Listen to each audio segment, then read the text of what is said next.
Hello guys, अगर आपका भी मोबाइल का स्पीकर सेटिंग ऑन है तो उसको कैसे बंद करें। सबसे पहले आपको सेटिंग में जाना है। सेटिंग को स्क्रॉल करना है। एक्सेसिबिलिटी पर क्लिक करना है। सेलेक्ट टू स्पीक पर क्लिक करना है।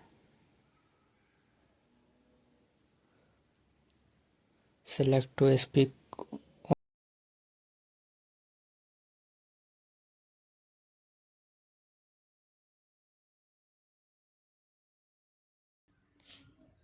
Navigate up. Select to speak. Tap specific items on your screen to hear them read or described aloud. Options. Select to speak shortcut. Accessibility button. Shortcut settings. Settings. अगर इस तरह से आपका भी आवाज़ दे रहा तो सेलेक्ट टू स्पीक पर शॉर्टकट को ऑफ करना है।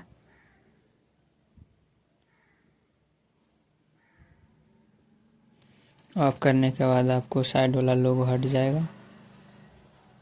अलाउ नहीं करना, ऑफ करना है।